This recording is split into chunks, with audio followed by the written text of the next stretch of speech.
she's my darling, living darling. Before they were Dion and the Belmonts, they were three friends who attended Roosevelt High School in the Bronx and hung out together in the mid-1950s. I was always into music, And in the Bronx, if you went walking from corner to corner, you'd see a group singing on the corner. And you'd pass a corner with a group, you'd fill in, you'd do your part. Whatever part wasn't there, you'd do, you know. And Angelo would do the same thing, and Carlo would do the same thing. But we never really got together, the three of us, you know, until we formed the group. When we heard each other, we were like, wow, you know, let's be a group, let's try to do something. Oh, she's my darling, my little darling, and I'm her Valentine. Angelo DeLeo, Fred Milano, and Carlo Mastrangelo named themselves the Belmonts after the street Milano grew up on. When we used to go in a Subway had a great echo. That was like one of the best places you could sing, because they made you sound good, you know? Even if you weren't good, you go in the Subway and sing, oh, you sound great. We used to sing on the corner, but there was no echo on the corner. But when it got cold and in the winter, what we'd do is go in a hallway, and it was nice echo in the hallway, and we'd sing until we got thrown out. You know, until people said, get the heck out of here, and they would chase us, you know? We went on a long trip, never to return. Not long afterward, Dion DiMucci joined them to record a tune penned by Mastrangelo. Their harmonies were their ticket to stardom, and eventually a place in the Doo-Wop Hall of Fame. Well, what happened was Dion had this song that he got this demo record from us. We said, listen to this. So he played this song for us. We said, we could do the hell out of this song. You know, we could sing the crap out of it. He says, you want to do it? He says, should we go down and see, you know, the Schwartz brothers? I said, let's go. When we sang it, I mean, they fell down. They said, oh, man, we got to do this. That was, I wonder why. I love you like I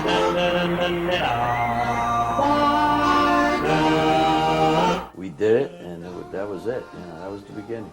That was the beginning of the success. I just want your share. I wonder why I love you like I do. When we were younger, we were teenagers, our favorite show on TV was Bandstand with Dick Clark. We used to watch that. When we got to do Bandstand, I was like a nervous wreck. But about halfway through the song, you know, I calmed down. We did I Wonder Why. And we had practice. We had learned steps. We had, you know, choreographed this thing, and we were learning the steps and doing the steps. And finally we got it down, you know, and when we did it, it was great. It was great just doing those steps. And the kids in the audience, the guys that we used to love and the girls that we used to love singing, clapping, and you know, they're giving us all this attention. It was wonderful. Then now they're asking us for autographs after the songs. I was saying, this kid, they must be in heaven, you know? It was like really, really a great, great, great experience.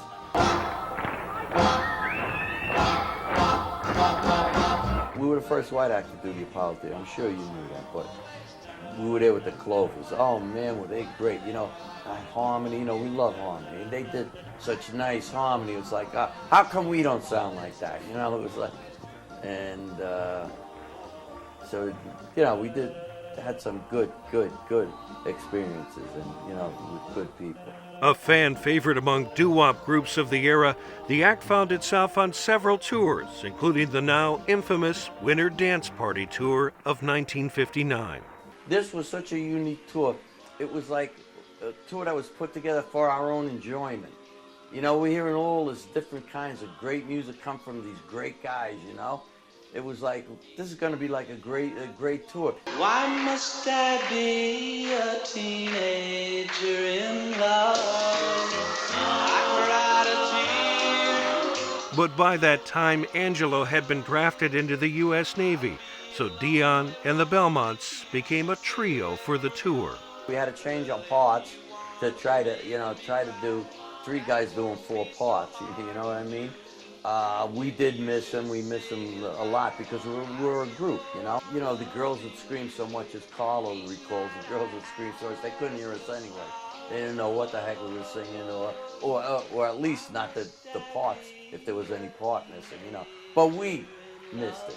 During his final television interview at his Long Island home in 2010, Freddie Milano remembered just how cold it was traveling around the upper Midwest in the winter of 1959. 10 degrees in New York's cold.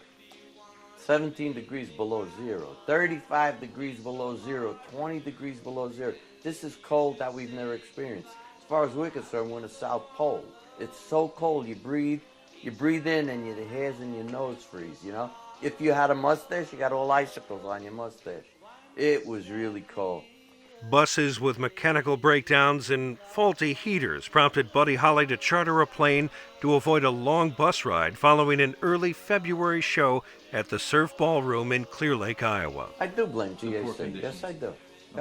Yeah, because they didn't change the bus.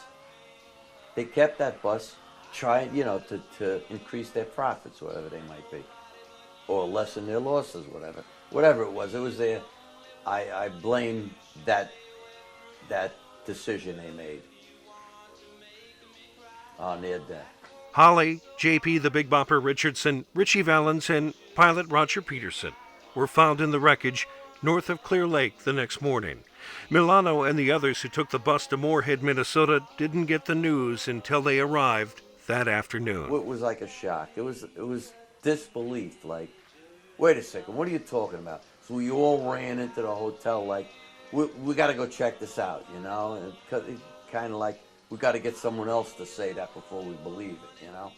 And sure enough, we went in there, and as we went in the hotel, they had this little TV that was on, the news was on, it was blaring. Rock and roll singers get killed, you know? And it was like, that became official, you know? Then you had to believe it. And I'm sure Buddy and the Big Bopper and Richie would have, you know, said, let's go, man, go and do the show. What are you talking about going home, you know? We all felt that, and we all, you know, in our hearts thought that they would want us to do it. So we all decided, okay, let's go. Let's try to get through this thing, try to do it. And, you know, and then we did. They call me the Wanderer, yeah, the Wanderer. I roam around. Not long afterward, Dion decided to go solo, and the Belmonts would become a trio once again. I want you, alright, alright, tell me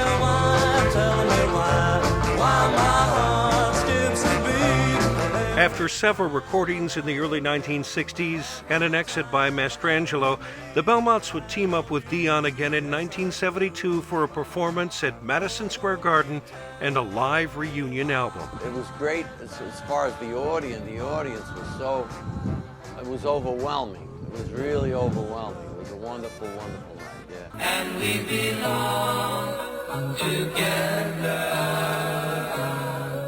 In later years, Milano graduated college and became a legal coordinator for the city of New York.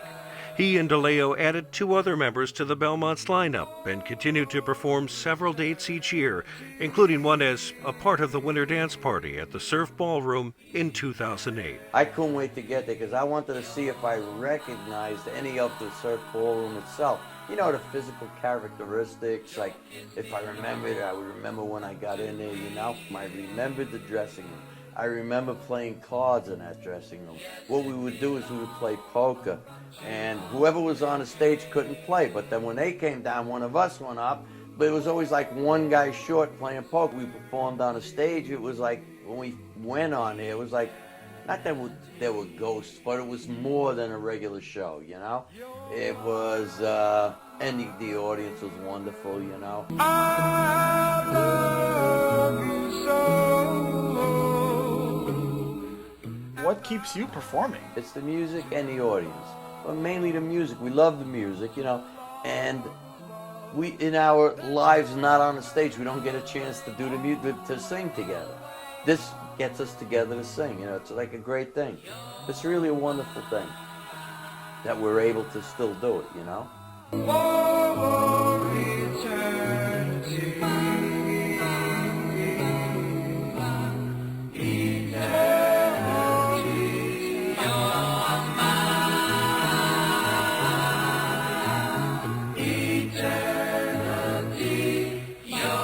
Dave Hansen, North Iowa Today.